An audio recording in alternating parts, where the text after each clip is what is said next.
Hi everyone, welcome to digital GK classes. और आज हमारा क्लास थर्ड है।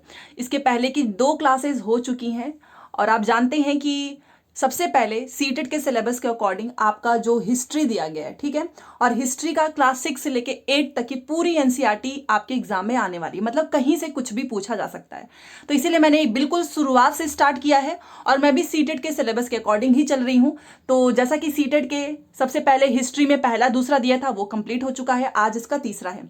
देखिए बहुत जल्द आपका 1 वीक और लगेगा, ये हिस्ट्री वाला खत्म हो जाएगा 6 क्लास का, फिर हम 7 का स्टार्ट करेंगे, 8 का। और बीच बीच में, क्योंकि आप जानते हो हिस्ट्री के बाद से आपका ज्योग्राफी है और देन आपका पॉलिटी है, क्योंकि यहां से भी क्वेश्चन पूछा जाता है, ठीक है, हिस्ट्री, ज्योग्राफी, पॉलिटी। तो ये तीनों हम खत्म कर देंगे पूरा थ्योरी वाइज। उसके बाद से हम हर संडे को जो है पीवाईक्यू भी करते रहेंगे, ताकि साथ साथ में आपका थ्योरी में पोर्शन कंप्लीट हो एंड आपका पीवाईक्यू वाला सीरीज है। देखिए इस बार जितने लोग भी वीडियो देख रहे हैं ना, अगर आप बस पीवाईक्यू करके जाएंगे तो ये सारी चीजें अगर इसमें से कुछ भी पूछा जाए तो आप उसका आंसर नहीं दे पाएंगे, क्योंकि सीटेड अब पूरा डेप्थ में पूछ रहा है। जिसने 6 से लेकर 8 तक की एनसीईआरटी को बहुत अच्छे से पढ़ा होगा ना, उसके लिए 55 नंबर लेकर आना बहुत आसान है। और मैं चाहती हूँ आप में से जितने लोग भी ये वीडियो देख रहे हैं, आप सभी के 55 नंबर आए और बहुत आसानी से आ जाएगा, क्योंकि यहाँ पर आप देख सकते हो सारी मेहनत आप सभी के लिए है। जो जो क्वेश्चंस एग्जाम में पूछे गए हैं उसको मैंने हाईलाइट कर दिया है, ताकि आप ये पॉइंट ना भूलें। बस आप सभी से एक रिक्वेस्ट है, आप में से 4-5 हज़ार लोग तो वीडियो देखते हैं, बट 500 भी लाइक नहीं हो पाता है। तो प्लीज़ रिक्वेस्ट है कि आप लोग लाइक जरूर करें। लाइक करने से कुछ होता नहीं है, बस ये है कि मोटिवेशन मिलता है और मुझे पता चलता है कि अच्छा आप लोगों को क्लासेस अच्छी लग रही हैं, तो आगे भी मैं कंटिन्यू करूंगी। तो आज रिक्वेस्ट है, आज 1000 लाइक्स का टारगेट है, देखते हैं आज हो पाता है या नहीं। तो देखिए ये जो है आज का जो चैप्टर है ना, बहुत इंपॉर्टेंट है। क्यों? क्योंकि अभी तक पहला दूसरा थोड़ा आसान था। ये आरंभिक नगर है, इसमें बेसिकली हम हड़प्पा, मोहनजोदड़ो, कालीबंगा, लोथल, धौलावीरा, जिसे बहुत क्वेश्चन पूछा गया है कि कहां पर किस तरीके के बर्तन बनते थे, मूर्तियां, ठीक है, इससे इतनी बार क्वेश्चन पूछा है ना कि आपके लिए ये बहुत इंपॉर्टेंट है। साथ में नोट्स बनाते जाना, ठीक है। तो यहां पर बेसिकली पुराने भवन के बारे में बात किया जा रहा है, ठीक है। तो चलिए सबसे पहले देखो हड़प्पा से ही स्टार्ट होता है, क्योंकि आप जानते हैं कि बहुत सारे लोगों को लगता है कि आखिर में ये हड़प्पा नाम क्यों दिया गया, आप भी ये सोचते होंगे और इससे रिलेटेड क्वेश्चन पूछा हुआ है। तो देखिए मैं आपको बताना चाहूंगी। देखिए आप जानते हैं जो जो इंपॉर्टेंट होगा केवल वही पढ़ेंगे, क्योंकि और बाकी चीजें तो कहानी लिखी गई है, वहां से क्वेश्चन नहीं पूछा जाएगा। 150 साल पहले आपको पता है कि जब पंजाब में पहली बार रेलवे लाइन बिछाई जा रही थी, तो इसमें बहुत सारे इंजीनियर जुटे थे और अचानक से ना उनको हड़प्पा पूरा स्थल मिला। ये मैं आपको डिटेल में बता रही हूँ, क्योंकि स्टेटमेंट में सीटेट ने पूछा हुआ है कि हड़प्पा का नाम कैसे पड़ा। तो अचानक से हड़प्पा पूरा स्थल मिला, जो कि आधुनिक पाकिस्तान में है। ये भी क्वेश्चन पूछेगा कि हड़प्पा कहां पर है, तो आधुनिक पाकिस्तान में है, इसको याद रखिएगा। फिर उन्होंने सोचा कि ये एक ऐसा खंडहर है जहां से अच्छी ईंटें मिलेंगी। ये सोचकर उन्होंने क्या किया ना, बहुत सारे ईंटें निकाल लिए और रेलवे लाइन बिछा दी, और इससे कई इमारतें जो है पूरी तरह नष्ट हो गई, ठीक है। तो आपको पता चला हड़प्पा कहां पे है, आधुनिक पाकिस्तान में है, और ये सबसे पहले जो है ढूंढा गया था, इसीलिए इसका नाम हड़प्पा पड़ गया, ठीक है। यहां पर देखिए लिखा भी हुआ है कि उसके बाद लगभग 80 साल पहले पुरातत्वविदों ने इस स्थल को ढूंढा और तब पता चला कि यह खंडहर उपमहाद्वीप के सबसे पुराने शहरों में से एक है। तो जो ये हड़प्पा है ना, इसको जब जो है फिर से खोजा गया, तो ये जो खंडहर है ये उपमहाद्वीप के सबसे पुराने शहरों में से था, इसीलिए इस नगर की खोज सबसे पहले हुई थी। तो इसकी खोज सबसे पहले हुई थी, और इसलिए बाद में मिलने वाले इस तरह के सभी पुरा स्थलों में जो इमारतें और चीजें मिली उनको हड़प्पा सभ्यता की इमारतें कहा गया। समझ में आ गया कि हड़प्पा नाम क्यों दिया गया है, क्योंकि सबसे पहले तो इसको खोजा गया, तो ये पुराने शहरों में से एक था और इस नगर की खोज सबसे पहले हुई थी। तो अगर आपसे पूछे कि सबसे पहले किस नगर की खोज हुई है, तो हड़प्पा की हुई है, और इसी में से बाद में जितने भी सामान मिले ना, उन सभी को नाम दे दिया गया हड़प्पा सभ्यता की इमारतें। समझ में आ गया? बस इतना ही आपसे क्वेश्चन पूछेगा कि इसमें ये कहां पर है और इसका नाम कैसे पड़ा, और ये क्या सबसे पहले खोजा गया था। तो जी हाँ, और यहां से जितनी भी इमारतें मिलती गई उनको हड़प्पा सभ्यता नाम दे दिया गया, ठीक है। बस इतना ही है। चलिए डायग्राम भी बीच बीच में आपको दिखाऊंगी। अब यहां पर देखिए, तो इन नगरों की विशेषता क्या थी। देखिए सबसे पहले तो इसमें से कई 2 या उससे ज्यादा हिस्सों में विभाजित किया गया था। हड़प्पा की ही बात हो रही है। तो प्रायः पश्चिमी भाग जो था ना वो छोटा था लेकिन ऊंचाई पर बना था, और पूर्वी हिस्सा बड़ा था लेकिन यह निचले इलाके में था। तो याद रखिएगा जो ऊंचाई वाले भाग थे इसको पुरातत्वविदों ने नगर दुर्ग कहा। तो ये क्वेश्चन पूछा जा सकता है कि ऊंचाई वाले भाग को क्या कहते हैं, तो नगर दुर्ग, और निचले हिस्से को क्या कहते हैं, निचला नगर, याद रखिएगा। और दोनों हिस्सों की जो चार दीवारियां हैं वो पक्की ईंटों की बनाई जाती थी। ठीक है, तो इसमें बेसिकली यही आपसे क्वेश्चन पूछेगा कि जो ऊंचाई पर बना था उसका क्या नाम था, और जो निचला, तो ये वाला पॉइंट आपको याद रखना है। बाकी और इसमें कुछ ऐसा नहीं है। ठीक है, तो यहां पर देखिए, और एक चीज यहां पर मैं थोड़ा बता देती हूं ताकि आपको याद रहेगा कि हजारों साल बाद आज तक उनकी दीवारें खड़ी थी।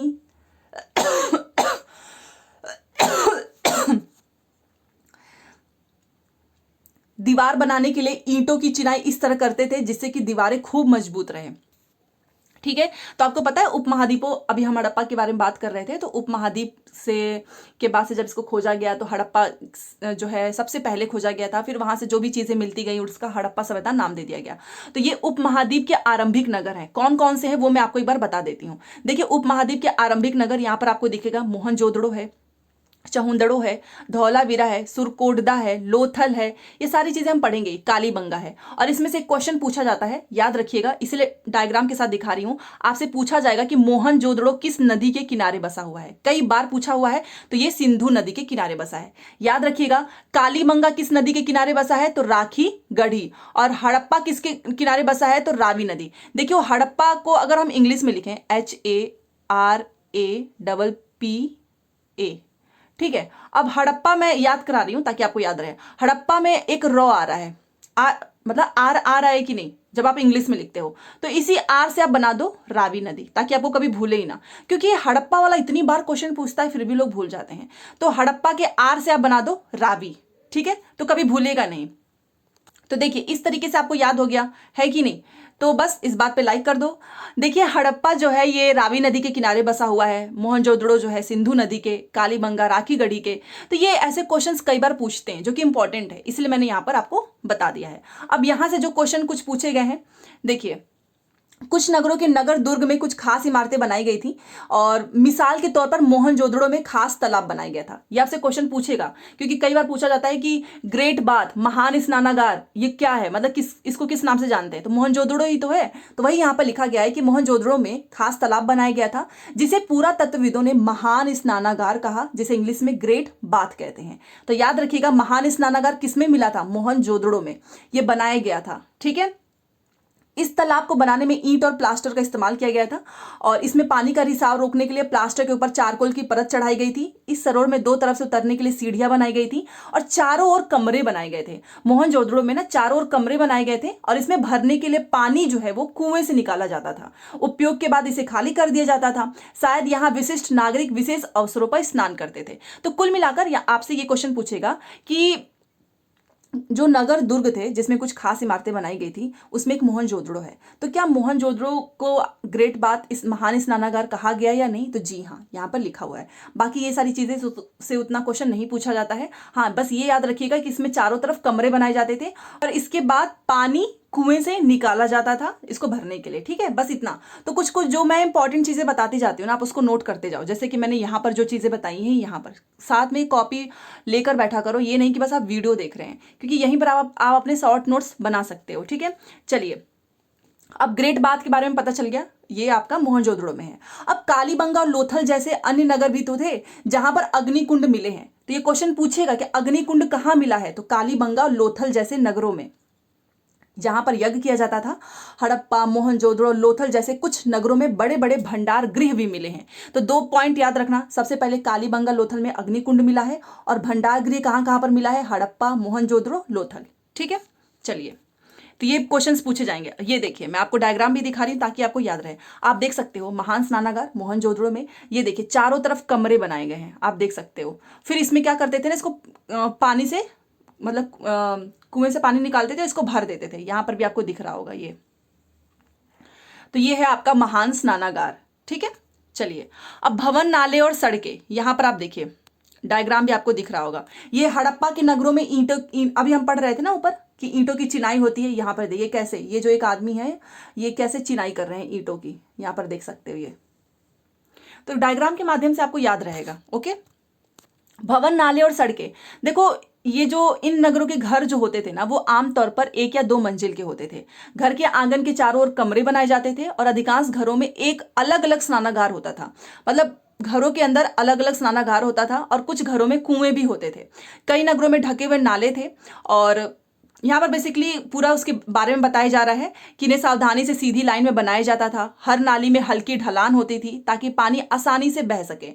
तो ये घरों की विशेषताएं बताई जा रही हैं। अक्सर घरों की नालियों को, तो यहाँ से स्टेटमेंट बन सकता है, अक्सर घरों की नालियों को सड़क की नालियों से जोड़ दिया जाता था जो बाद में बड़े नाले में मिल जाती थी। नालों को ढके होने के कारण इनमें जगह जगह पर मेन होल बनाए गए थे।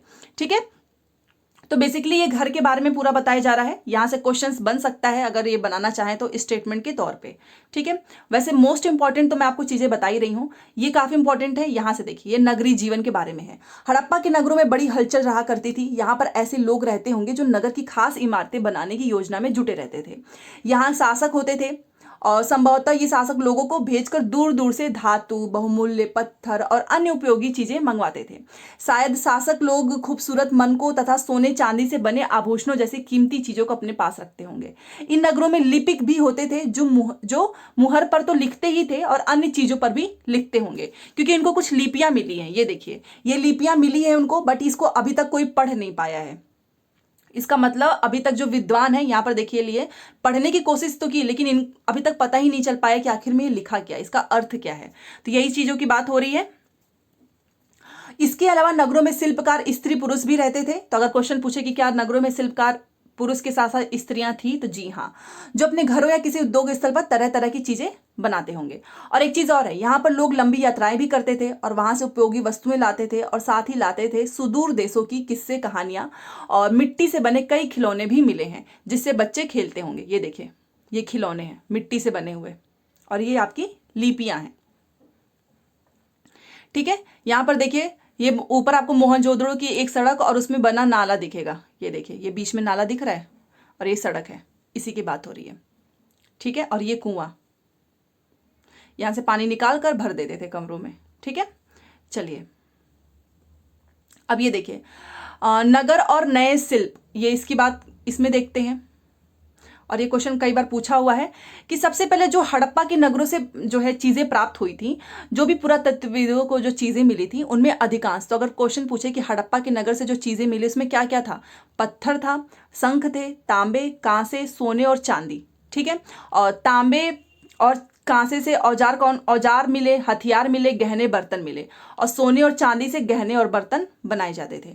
और यहाँ मिली सबसे आकर्षक वस्तुओं में मनके, बाट और फलक हैं। तो हड़प्पा में जो सबसे अट्रैक्टिव चीजें मिली थी वो मनके थे, बाट थे, फलक थे। तो हड़प्पा हेडिंग डाल के आप लिख लीजिए कि क्या क्या चीजें वहां से आपको मिली थी। तो ये इतना इंपॉर्टेंट है, पूछ लेगा कभी भी। मान लो पूछ ले कि हड़प्पा के नगर से क्या क्या मिला था, उसमें से क्या मनके मिले थे, बाट, फलक, तो ये आपसे पूछा जाएगा। ठीक है, चलिए, और आप ये नीचे देख सकते हो, ये जो जो चीजें मिली हैं उन्होंने उसका डायग्राम भी दिखाया है। ठीक है, चलिए अब यहां पर देखिए, हड़प्पा सभ्यता के जो लोग थे ना, वो पत्थर की मुहर बनाते थे। तो क्वेश्चन पूछे कि पत्थर की मुहर कौन बनाता था, तो हड़प्पा सभ्यता के लोग बनाते थे। इन आयताकार मुहरों पर सामान्यतः जानवरों के चित्र मिलते थे, और जो ये मुहर होते थे ना, इस पे जानवर के चित्र मिलते थे। तो ये भी आपको याद रखना है। हड़प्पा सभ्यता के लोग काले रंग से डिजाइन किए हुए खूबसूरत लाल मिट्टी के बर्तन भी बनाते थे। तो अगर आपसे पूछा जाए कि काले रंग से डिजाइन किया हुआ खूबसूरत लाल मिट्टी के बर्तन कहाँ पर बनते थे, तो हड़प्पा सभ्यता के लोग बनाते थे। तो ये पॉइंट भी आपको नोट कर लेना है। ठीक है, अब ये आपको यहाँ पे एक ना आपको पिक्चर दिख रहा होगा, ये देखिए, यहां पर देखिए, इसमें क्या लिखा है कि 7,000 साल पहले मेहरगढ़ में कपास की खेती होती थी। तो अगर आपसे क्वेश्चन पूछा जाए कि कपास की खेती कहाँ होती थी, मेहरगढ़ में, याद रखिएगा। मोहनजोदड़ो से कपड़ों के टुकड़ों के अवशेष, चांदी के एक फूलदान के ढक्कन और कुछ अन्य तांबों की वस्तुओं से चिपके हुए भी मिले हैं। तो मोहनजोदड़ो से क्या क्या मिला है वो ये पॉइंट आपको नोट करना है। पक्की मिट्टी तथा फेयन से बनी तकलियां सूत कताई का संकेत देती हैं। तो ये मेहरगढ़ से रिलेटेड जो चीजें हैं कि मेहरगढ़ में कपास की खेती होती थी और मोहनजोदड़ो में जो जो चीजें मिलती थी, ये भी आपको अपने कॉपी में नोट कर लेना है। अभी मैं इस मूर्ति के बारे में बताऊंगी क्योंकि ये क्वेश्चन कई बार पूछा हुआ है। ठीक है, अभी बताएंगे। यहाँ पर देखिए, इनमें से अधिकांश वस्तुओं का निर्माण विशेषज्ञों ने किया था, और विशेषज्ञ उसे कहते हैं जो किसी खास चीज को बनाने के लिए प्रशिक्षण लेता है, जैसे कि पत्थर तराशना, मन के चमकाना, मोहरों पर पच्चीकारी करना। और आपने अभी जो ये देखा होगा ऊपर मूर्ति, तो इसमें देखो कि मूर्ति का चेहरा कितने आकर्षक ढंग से बनाया गया है और उसकी दाढ़ी कितनी अच्छी तरीके से दर्शाई गई। ये देखिए, ये जो मूर्ति है, ये इसमें इसका फेस देखो, साथ में इसकी दाढ़ी भी इन्होंने बहुत ही अच्छे तरीके से दिखाया है। तो ये क्वेश्चन पूछा हुआ है, अभी मैं बताऊंगी। ये किसी इन्होंने मूर्ति बनाई है, बट बहुत ही आकर्षक तरीके से दाढ़ी के साथ इन्होंने चेहरा बनाया है। तो ये क्वेश्चन कैसे पूछा था, देखिए, यह किसी विशेषज्ञ मूर्तिकार का ही काम हो सकता है, हर व्यक्ति विशेषज्ञ नहीं हो सकता है। हमें यह नहीं पता चला कि क्या सिर्फ पुरुष ही ऐसे कामों में प्रशिक्षण करते थे या फिर केवल महिलाएं थी, शायद दोनों के ही काम में दक्ष थे। तो अभी हम ये किसके बारे में पढ़ रहे हैं, मोहनजोदड़ो के बारे में पढ़ रहे हैं। तो मोहनजोदड़ो में ही ये मूर्ति मिली थी, ठीक है। तो ये क्वेश्चन अगर कभी भी आपसे पूछे कि दाढ़ी वाले इंसान की मूर्ति जो है किस समय मिली थी, तो मोहनजोदड़ो में ही मिली थी, ठीक है। और ये साथ साथ में ये भी नोट कर लेना। तो ये इसलिए क्वेश्चन मैं यहाँ पर ये बताना चाह रही हूँ क्योंकि जब सीटेट ने ना एक बार ये क्वेश्चन पूछा था, तो एक बार इन्होंने सिर्फ लाइन में पूछा था कि ये मूर्ति जो है कहाँ पर मिली थी, तो मोहनजोदड़ो। और एक बार ये जो चीज़ें मैं लिख रही हूँ ना कि मोहनजोदड़ो से कपड़ों के टुकड़े के अवशेष, चांदी के फूलदान के ढक्कन, अन्य जो है तांबे की वस्तुएं, ये कहाँ पर मिली है, तो मोहनजोदड़ो। पक्की मिट्टी तथा फेयंस, अब ये फेयंस क्या होता है, तो ये इंसान के बारे में आपको पता चल गया। इससे रिलेटेड जो भी चीज़ें आएंगी आप आराम से कर लोगे। जैसे कि मैंने ये बता दिया, मूर्ति का चेहरा और दाढ़ी, इसको बस याद रखना, ठीक है। मूर्ति का चेहरा और दाढ़ी, इससे रिलेटेड कई बार पूछा जाएगा। अभी ऊपर फेयंस आया था, ये फेयंस क्या है, ये डायग्राम में देखिए, ये है फेयंस। ये फेयंस क्या होता है ना, पत्थर और शंख प्राकृतिक तौर पर पाए जाते हैं, लेकिन फेयंस को कृत्रिम, ये जो फेयंस है ना, इसको कृत्रिम रूप से तैयार किया जाता है। बालू या फिर स्फटिक पत्थरों के चूर्ण को गोंद में मिलाकर उनसे वस्तुएं बनाई जाती हैं। उसके बाद उन वस्तुओं पर एक चिकनी परत चढ़ाई जाती थी। इस चिकनी परत के रंग प्रायः नीले या हल्के समुद्री होते थे। तो ये आपको हल्का सा नीला समुद्री रंग दिख रहा होगा। फेयंस से क्या बनते थे, तो फेयंस से मन के, चूड़ियां, बाले और छोटे बर्तन बनाए जाते थे। तो याद रखिएगा कि फेयंस जो है कृत्रिम रूप से तैयार किया जाता था और इससे मन के, चूड़ी, बाल और छोटे बर्तन बनाए जाते थे। अभी हम मोहनजोदड़ो वाले में पढ़ रहे थे ना, यहाँ पे फेयंस, वही आपको समझ में आ गया होगा ना कि फेयंस क्या है, कृत्रिम रूप से तैयार किया जाता है, हल्का सा नीला होता है ये देखिए। अब चलो कच्चे माल की खोज में, अब यहां से भी क्वेश्चन पूछा गया है। देखिए, कच्चा माल तो आपको पता ही है किसको कहते हैं, ये मुझे बताने की जरूरत ही नहीं है, जो प्राकृतिक नेचुरली जो आपको मिलता है, ठीक है, या फिर जो किसान या पशुपालन उनका उत्पादन करते हैं। तो कच्चा माल याद रखिएगा, कई बार क्वेश्चन पूछा गया है, कच्चे माल किसको कहते हैं, प्राकृतिक रूप से जो मिलता है।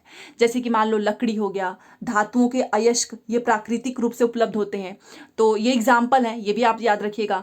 इनसे फिर कई तरह की चीजें बनाई जाती हैं। मिसाल के तौर पर किसानों द्वारा पैदा किया गया कपास को हम कच्चा माल कहते हैं।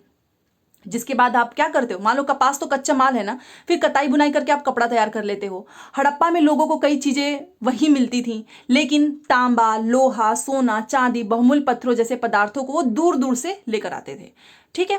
तो ये हो गया। तो इसमें बेसिकली आपको कच्चे माल से रिलेटेड समझना है कि क्या होता है और इसके एग्जाम्पल क्या है। तो ये आप एग्जाम्पल में लिख सकते हो, ओके।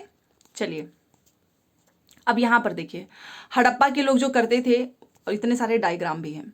हड़प्पा के लोग ना तांबे का आयात संभवतः आज के राजस्थान से करते थे। ये क्वेश्चन इतनी बार पूछा हुआ है कि हड़प्पा के लोग तांबा कहाँ से आयात करते थे, तो राजस्थान से करते थे। सोने का आयात आधुनिक कर्नाटक और बहुमूल्य से होता था।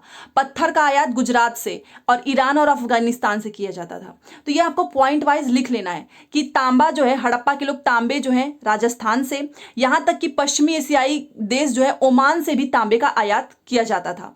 कांसा बनाने के लिए क्या क्या चीजों की जरूरत है, ये नोट कर लो। आप ऐसे लिखो, कांसा, तांबा और टिन, क्योंकि क्वेश्चन इतनी बार पूछा हुआ ना कि कांसा जो है वो किस मिश्रण से तैयार होता है, तो तांबा और टिन से, ठीक है। जो जो चीजें मैं बोल रही हूं ना प्लीज नोट कर लेना। तो कांसा बनाने के लिए आप तांबा और टिन का उपयोग करते हैं, ठीक है। बट ये जो टिन है, इसका आयात आधुनिक ईरान और अफगानिस्तान से किया जाता था।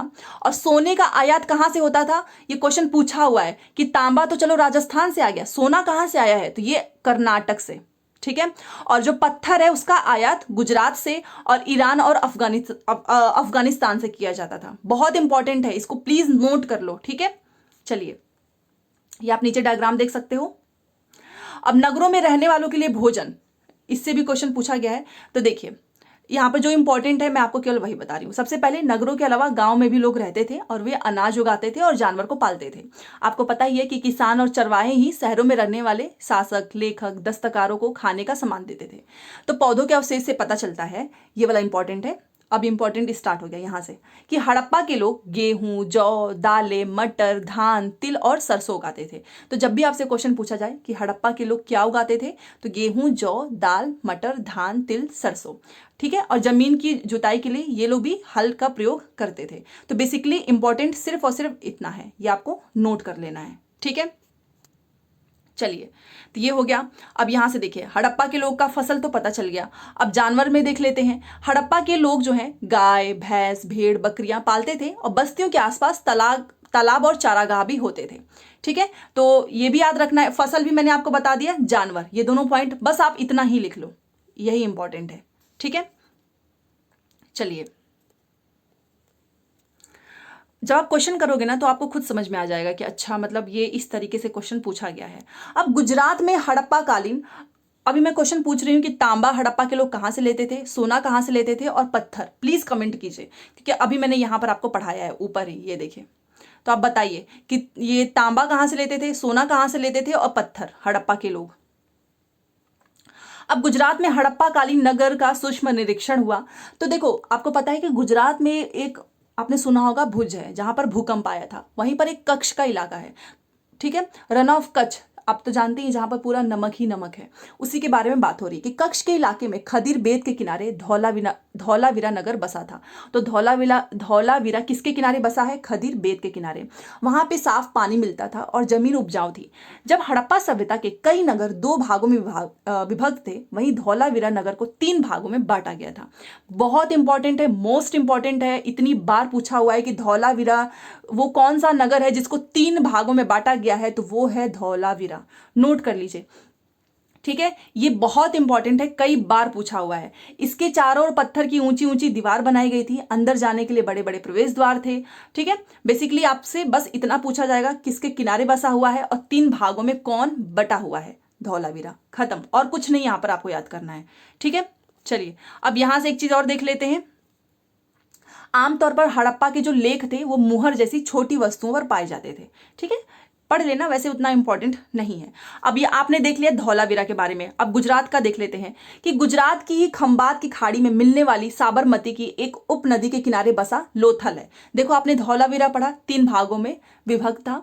ठीक है, अब आप इसके बारे में पढ़ रहे हो, लोथल के बारे में। तो खंबात की खाड़ी में जो मिलने वाली साबरमती की एक उपनदी के किनारे बसा लोथल नगर ऐसे स्थान पर बसा था जहां पर कीमती पत्थर जैसा कच्चा माल आसानी से मिल जाता था। तो लोथल भी कहां पे है, गुजरात में है। धौलावीरा भी कहां पे है, गुजरात में है। तो ये ऐसे क्वेश्चन पूछेगा। ये जो हम धौलावीरा के बारे में पढ़ रहे थे, तो ये कहां पर है, गुजरात में ही तो है। तो धौलावीरा भी गुजरात में है, लोथल भी गुजरात में है।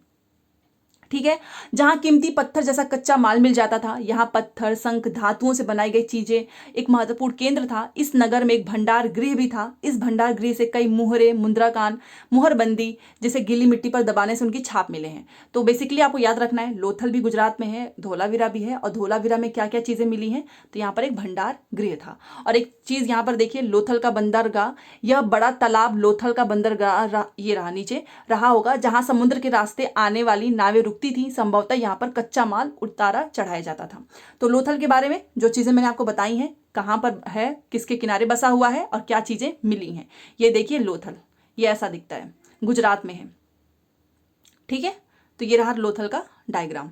यहां पर जो है समुद्र के रास्ते जो आने वाली नावें थी ना, वो यहीं पर रुकती थी। ठीक है, चलिए, और यहां पर एक इमारत भी मिली है लोथल में ही, जहां संभवतः मन के बनाने का काम होता था। तो जब भी आपसे क्वेश्चन पूछे कि मन के बनाने का काम कहां पर होता था, तो लोथल में। ठीक है, नोट कर लो, मन के बनाने का काम लोथल में होता था। ठीक है, चलिए, और पत्थर के टुकड़े, अधबने मन के, ये तो चलो ठीक है, आपको अगर पता चल जाएगा कि मन के बनाने का काम लोथल में होता था, तो ये सारे क्वेश्चंस तो आप आराम से कर लोगे।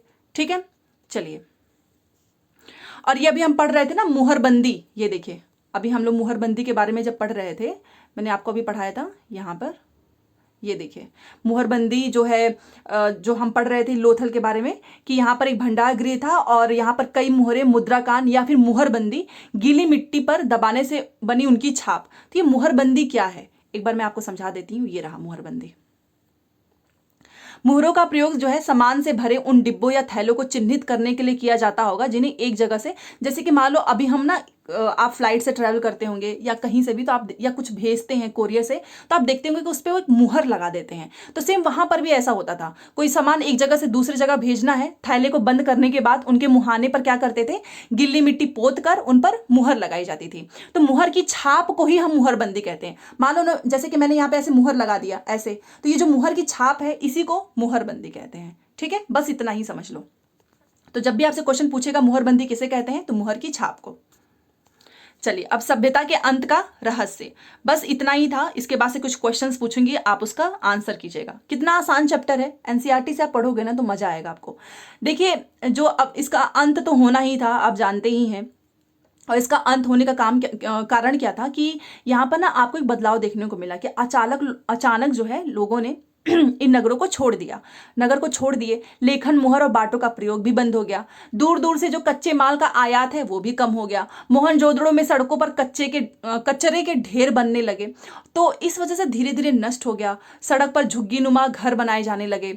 तो बहुत सारे रीजन है इसके नष्ट होने के। नदियां सूख गई, जंगल जो है वे विनाश हो गए, बड़े बड़े झुंडों से चारागाह और घास वाले मैदान भी समाप्त हो गए, बाढ़ आ गई।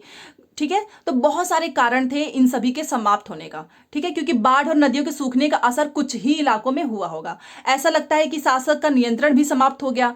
परिवर्तन का असर बिल्कुल साफ दिखाई देता है। और आधुनिक पाकिस्तान के सिंध और पंजाब की बस्तियां उजड़ गई थी। कई लोग पूर्व और दक्षिण के इलाकों में नई और छोटी बस्तियों में आकर बस गए। ठीक है, तो ये सब रीजन है इसके, सभ्यता के अंत का रहस्य। तो अगर मैंने आपको इतनी चीजें बता दी कि देखो ये हड़प्पा सभ्यता हो गया, मोहनजोदड़ो हो गया, इसका अंत कैसे हुआ, तो आप आराम से एक बार आपके माइंड में आपने पढ़ा है यहाँ पे कहानी की तरह, तो आप आराम से क्वेश्चन कर लोगे। इसीलिए मैं बोलती हूँ कि कुछ कुछ चीजें नोट कर लो, सब कुछ नोट करने की जरूरत नहीं है, बट अगर आप हर दिन पढ़ोगे ना एनसीईआरटी को तो आपको मजा आएगा। साथ में एग्जाम के समय में ऑटोमेटिक आपके दिमाग में आ जाएगा कि अरे ये तो मैंने पढ़ा हुआ है। ठीक है, अब मैं कुछ क्वेश्चंस आपसे पूछ रही हूँ, प्लीज लाइक शेयर सब्सक्राइब कर दीजिएगा। आज 1000 लाइक्स का टारगेट है, देखते हैं आप लोग कितना सपोर्ट करते हो। यहाँ से मैं आपसे कुछ चीजें पूछ रही हूँ जो कि अभी मैंने पहले भी पूछा था। ये आपको मिलान करना है। तांबा कहाँ से आया है? सोना, टिन और बहुमूल्य पत्थर। साथ में मुझे बताइए कि तांबा किसके मिश्रण से बना हुआ है। ये क्वेश्चन पूछा हुआ है कि तांबा किसके मिश्रण से बना हुआ है, ये क्वेश्चन आपको बताना है। और यहां पर देखिए,